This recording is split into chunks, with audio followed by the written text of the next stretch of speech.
Don't start a business, you will fail.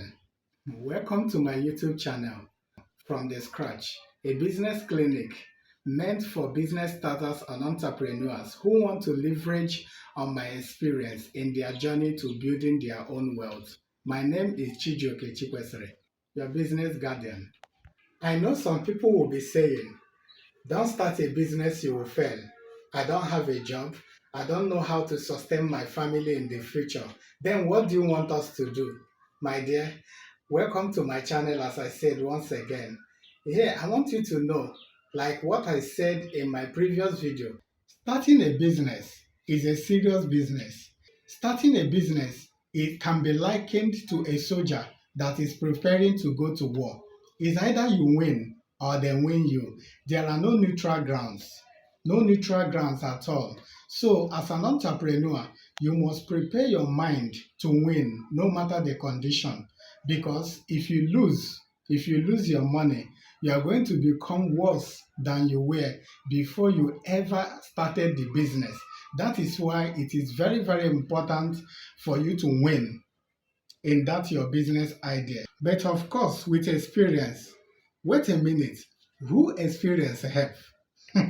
When you don't have resources to start afresh, please don't start a business if, number one, you are not emotionally strong. If you find yourself that you are someone that is not emotionally strong in handling your affairs at home, in your relationship with people, in your relationship with business partners, please don't start a business. You are going to fail. Then number two, if you don't have clarity of mind and purpose, many people want to start a business because others have started the same business. You don't have clarity on what you want to achieve. Like what I used to tell people, life is like a business. Many people, if you stop them today and ask them, where are you going to be in the next 5 years? They will not even know what to answer you. They don't know what to say. So those kind of people that have those kind of lifestyle cannot also do well in business. Business is intentional. That is why I said, if you know that you don't have clarity of mind and purpose, please don't start a business because you are going to fail. Then the number three is, if you know that you don't understand business, then please don't start a business. This is actually where experience comes from. Why will you be investing on something that you don't understand? This is actually the problem in this part of the world. You want to start a business, but you want to make it faster. You want to run faster than your shadow. My dear, you'll be running. But there is something that people used to say. What is the essence of running? Running faster in the wrong direction. Yes, you are running faster, but you are moving backward. So that is why I said, please don't start a business if you don't understand the business. That is where experience comes in. Then the next point there is, don't start a business if you don't have financial literacy. If you don't have financial literacy, please don't start a business. I once consulted for a man. This man was into producing chemicals for washing of ties.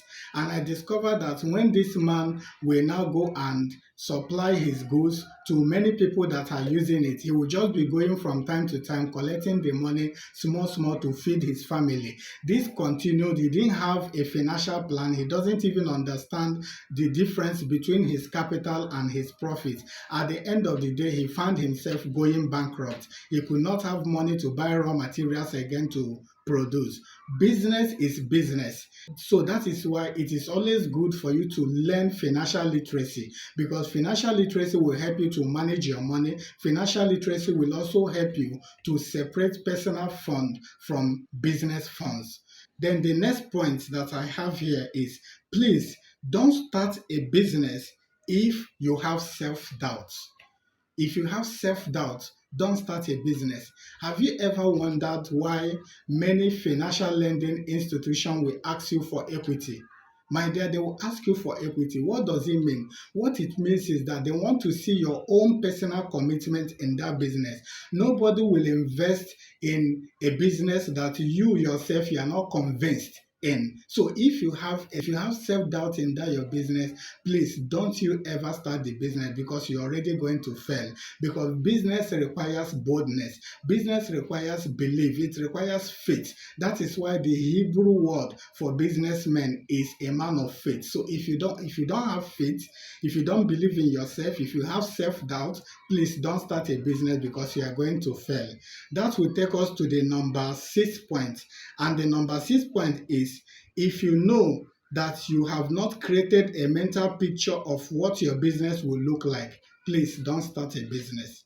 Don't start a business. You cannot do something, you cannot create something that you have not seen. You must first of all sit down and imagine how you want your business to look like in the first 1 year, in the second year, in the first third year, fourth year, fifth year, sixth year, and 10th year. You must have a target, you must have a plan. So if you don't have that mental picture of what you want your business to look like, please don't start a business. You are going to fail.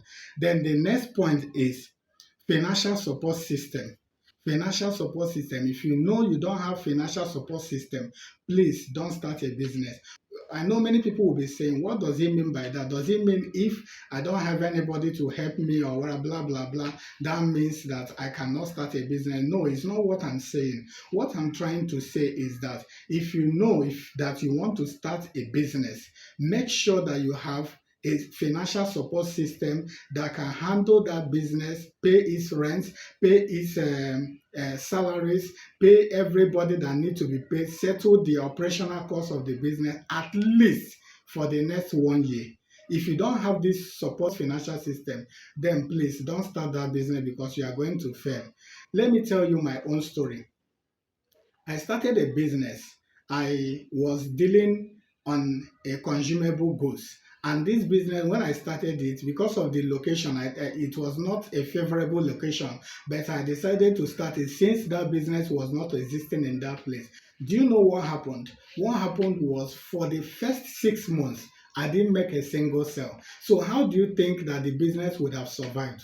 For 6 months, there was no single sale. And then after the 8th month, boom, the people were coming, buying things and the other. So what would have happened for the first 6 months if I didn't have a financial support system? So that is why it is very important that when you are starting your business, try and make sure that at least after setting up the business, you have money that will cover for the operational cost of the business for at least a period of 6 months. For me, I will even say 1 year, because things can happen. New businesses have lots of challenges. So it's very, very important for you to have that strong financial support system. And then the next point there is, if you know you cannot separate facts from emotions, please don't start business. If you know you cannot separate facts from emotions, please don't start business. What am I trying to say? Business is all about patronage. Who are your customers? Who are the people coming to you? You should be able to listen to these people. You should be able to listen to them. You are there to serve them. You are not there to argue with them. You are not there to cause them to say things that you will like. You want them to comment, to tell you how you need to fit in into their need, how you need to solve their problems, how you need to serve them more. That is why it's very, very important for you to have that emotional maturity to separate, facts from emotions. Because if you're always emotional, then you'll be taking everything people say serious. If you're always emotional, you are going to be attacking your customers who are giving you a feedback that would have made you a better person, a well-informed person, to be in a better position to solve their problem. That is why it's very, very important for you to have that emotional maturity. Then the next point I have there is that you don't start a business if you know that you don't know how to talk to people politely. If you don't know how to talk to people politely, please don't start a business. Business, as I said before, is all about patronage. If you don't have anybody coming to ask you, what do you people do? That means you are not in business. And then if people must come to you, the way you treat the first person will determine how you will grow your customer base, because business is all about your ability to grow your customer base. If you don't have a customer base, that means very soon you'll be closing down that business. Who are you selling to? Who are you selling for? And how do you talk to these people? How do you relate with them? You should be able to be a fool in most cases. You need to listen to them. You need to come to their level. Even if you think you are highly educated, if you think you have money, you need to listen to these people. You need to listen to these people in order to solve their business problem, which will earn you their confidence and their money. And finally, don't start a business if you are not self-motivated. Self-motivation is the end thing in business success. If you are not self-motivated, that means you are going to be demoralized. And that is what have happened to lots of young business entrepreneurs. They are not self-motivated, and most times you will see them giving up too early and too quick. Business is all about hurdles. It's all about challenges. It's all about your ability to control and take charge of your environment. And these things require lots of self-motivation. So that is why if you don't have self-motivation, if you are not self-motivated, please don't start a business. And that is where I will be stopping for today. I would like you to please check out my video on lessons for young entrepreneurs on this YouTube channel. It will be coming very soon. And please don't forget to like, comment, and subscribe to this channel to get more updates. I remain your business guardian, Chijoke Chikwesiri. See you in my next video.